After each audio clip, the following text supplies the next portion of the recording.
Baraka de Salah to our Muslim brethren who celebrated the end of their Ramadan fast as the week closed. And this felicitation is with hopes that their prayers for a unified and secure Nigeria are answered speedily. While we wait for answers, the talking points appear the same as the week opened with news that the Nigerian army confirmed the arrest of some persons suspected to be members of the dreaded Boko Haram terrorist group in Kano State.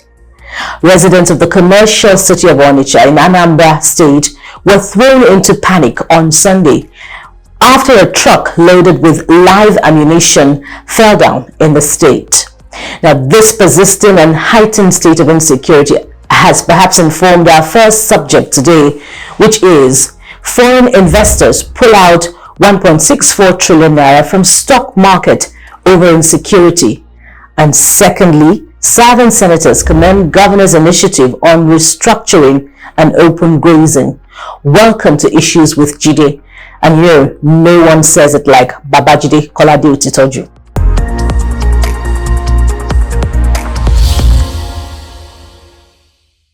Welcome once again to Issues with Jide. I am Bukola Samuel Wemimo, and we're going to be doing a lot of frank talking today as I welcome our prime analyst and experienced veteran journalist, Babajide Kolade-Otitoju. It's good to do this with you every week. Thank you once again.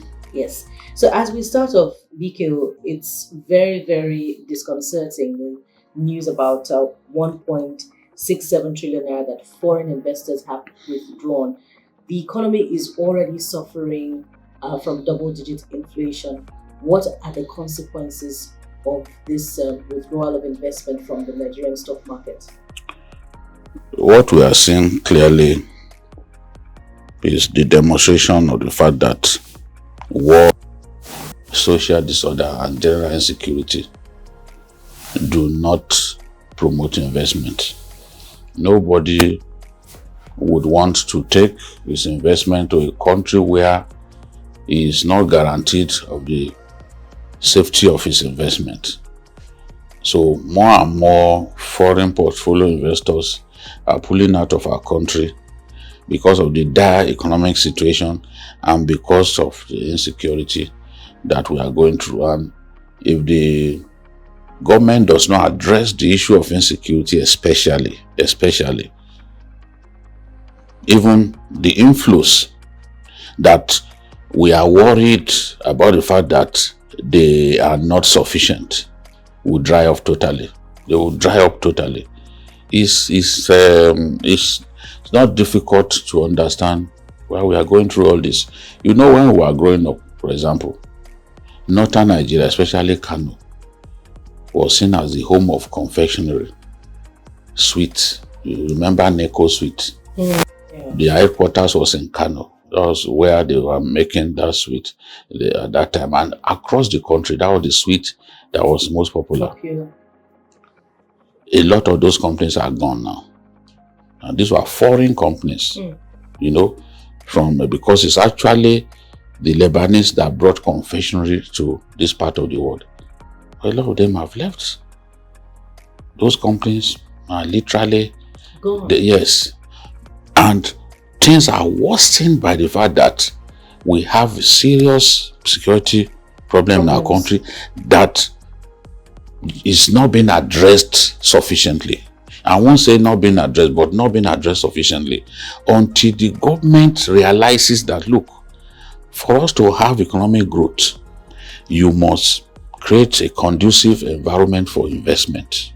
You must create a conducive environment for job creation, because people need jobs. When they have jobs, they would also be able to pay taxes that will help government to generate revenue. Right now, we are suffering seriously from revenue shortfall. That's why states can hardly pay their bills. This is where we are now. The economy is in dire straits. In 2018, inflows that came into our country was 776.45. 2019, 419.13 billion. And 2020, billion. Now, when you look at it's a drastic reduction when we compare what we have. Yes, generally across all parameters, you see that the economy has been doing badly. In May 28, a day before President Buhari took over, the size of the Nigerian economy, measured by our gross domestic product, was 594.76. Today, trillion? $1 billion. Okay. Now, the economy has shrunk today to $487 billion. Wow. That's more than $100 billion less. The forex rate at the time he took over was 197 naira to a dollar. Today, at the official rate, it is 411. Of course, you and I know that the official rate is not the realistic rate. The realistic rate in the black market. Yeah, the black market rate is closer to reality than any other rate. Inflation rates at the time it took over was 8.7%. Now we have double. Today it is 18.35%. Foreign debt at the time the president took over stood at foreign debt stood at $15 billion. Today is about $40 billion. So we're in dire straits. We are. So issues around kidnapping, the farmer header crisis, insecurity generally must be addressed. Look at the Americans warning their citizens about some states in Nigeria. I will tell you that the states that were excluded from their alert were the states of the Southwest. Meaning that more than 3/4 of our country is deemed unsafe. You know, the whole of the Northwest. Even Kano, that we know is relatively peaceful, they want their people not to go. Boko Haram elements were arrested in Kano. So maybe sometimes they see what the rest of us do not see. So it's really, really tough for us as a country, and at the rate at which we are going, we need foreign portfolio investment to help us energize the economy, create jobs, and increase the GDP. But if these people keep divesting out of our country, then the signals, I will say, are not good at all. Are not good. It will not help our much needed economic recovery. Now, if we can restore hope in our people that we can deal with this security problem, more and more people will feel comfortable to invest here. Even those who are investing in the stock market, a lot of them are moving their funds, even Nigerians, moving their funds out of the stock market to places where they believe that there is greater guarantee of investment return and guarantee that their funds won't be eroded. I mean, in terms of value of their funds, won't be eroded in any way. You know, so people want return on investment, and if they can't be guaranteed of that, they will take all right. So whatever they will do, whatever they think is right. So first of all, assure the international community that we have capacity to address this, and Nigerians as well, because we are not seeing signs that there's even a strategy in place to deal with the security problem. We are not seeing those signs.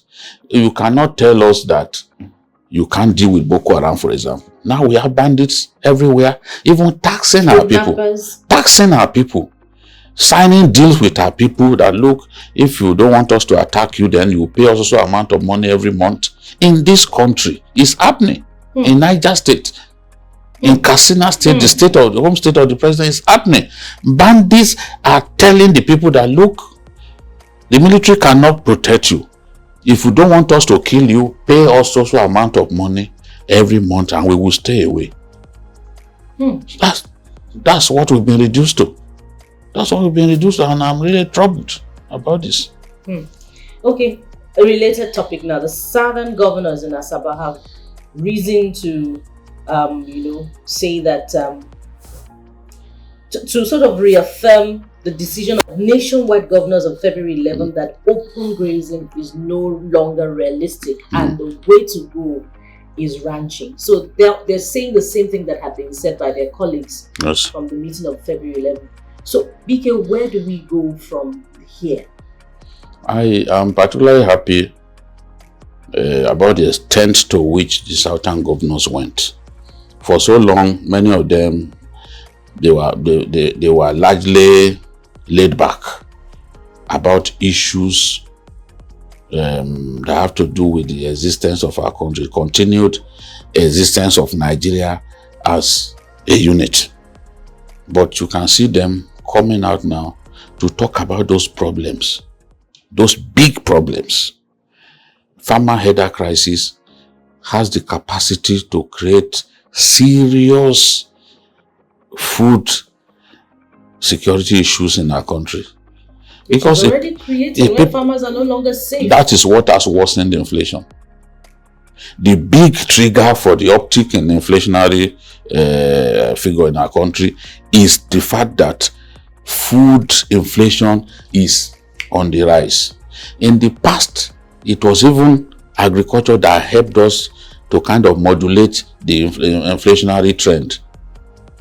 And when we were in recession, when we got into recession, agriculture was the sector that did not was not in recession. Other sectors didn't do well, but agriculture stood firm. But right now, that is the sector that is in trouble. So we are in trouble. We've got to do something about the farmer headers crisis. And look, this free-ranging attitude of the headsmen is one of the triggers for the problem, because you can't just simply let loose your cattle to go and hit people's crops, all of their labor of 10 months or more destroyed. It will trigger crisis. The farmer's blood will boil when you do that to him, because it's like you've killed him. So now they are saying this is an antiquated form of cattle breeding. Let's have ranching. I support that absolutely, and I'm happy that even the senators have come, or the lawmakers have come out to say we also support it. And the House of Reps members too from the South have also said this is good. We've also seen the Arewa Consultative Forum saying, yes, we support ban on open grazing. So I support it. But BKO, if there is no law to say that if you engage in open grazing as a cattle rearer, you'll be arrested and you'll be punished, that means that open grazing continues. No, it cannot be anchored on the words of the governor. No. States will now proceed to enact laws to that effect. Just the same way that Governor Otom, Benue State, yes, came up with a law, banning open grazing, and the punishment is stiff. Then the governor of Taraba too came up with a law, but at a point he pulled back. When it came to the point of implementation, he pulled back. But they don't have as much problem, as much farmer header crisis as Benue has had. Yes. So I can understand why the man pulled back a little bit. It's not such a big problem over there. But the truth is, the governor of Kano has said, see, I'm a full animal, but I tell you that this is not the way to go. Let's have cattle breeders in ranches. In those ranches, they will have everything they need, water, even veterinary doctors to look after their cattle. They will have an artificial insemination section or unit which can help reproduction. They will also have police posts. So the issue of cattle rustling will be a thing of the past, because where you are all localized as cattle breeders, you have security. You have houses, built up areas where you and your family can stay. You have a milk production unit, so your wife does not have to carry calabash with raw milk and be going all around the town looking for who to buy. There will be a milk market within the facility where people can come and buy. So the governor of Kano, yes, the governor of Kano already sees this as a big business. And I can tell you, if people, because I've been to Danso Share Forest, where he created the Ruga settlement. And I can see that, look, those guys were happy. The Fulani who used to travel all the way from the north to the south, they said that we are happy here. We don't want to go anywhere. Our wives are here. You know, Northerners value the sanctity of their wives so much. So they don't even like their wives to be going around. Yeah, you can see your wife close to where you are earning your living. It's a good thing, and they are at peace. Their mosque is there, everything that they need. Everything. It's all around them. Yes. So this is what everyone that is sensible should support. The only problem now is that there has to be a time frame within which the law can begin to take effect. Because, for example, if some Fulani herdsmen had migrated down south because they come here during the dry season, and at the peak of the wet season they return to the north. So right now it's not the peak of wet season over there. It will still get to like July or August. Okay. Yes. So they are still here. So what do you do? What are you going to do with the cattle that they brought here? Are you going to get them trucks to load their cattle and then send them back to the north? Certainly, that won't be right. So there has to be a time ceiling within which they can talk to them to say, okay, you go back. Okay. Then this law will take effect from so time. So the governors have to be in agreement on that. So there's some sort of planning that has to. Yes, it will take time for this whole thing to crystallize, and I hope the governors will be patient to do that. But it's a fantastic suggestion. They said all kinds of things. For example, they suggested that we should create more ports. I can tell you, Buki, that in some countries it's only one port that they have, and that port remains the mainstay of their economy. In our country, we have more than 23 ports, and a lot of them are just wasting away. In Araromi, in Ondo State, we have the deepest point in the Atlantic in the whole of West Africa. And Araromi is about 45 minutes drive to Lekki here, where we are building. Thinking in that direction. So the governor wants a port in that area. You know, if they have a port there, all of our people from the southeast and south, they don't need to come to Lagos because it's closer. So there's a lot that needs to be done. If they can build those ports, a new economy will be created, jobs and all that. So it was one of the good suggestions that those governors came up with, and I'm really pleased. All right, we will go on and on. You know, it's a ricochet effect with the issues today, but we choose to look at the positives. The Fulani, the cattle herders must embrace a sedentary lifestyle in order for Nigeria to see a definite end to the problem of insecurity, kidnapping, and all other, social problems. That does it on Issues with Jide today. We thank you so much for being there. Don't forget that you can subscribe to this program on our YouTube channel at TVC News Nigeria. We're also on other platforms, Facebook, Instagram, and Twitter at TVC News NG. So make sure you watch other episodes that you may have missed. You find it on our YouTube channel. Until next week when we'll come your way again, I am Bukola Samuel Wenimo.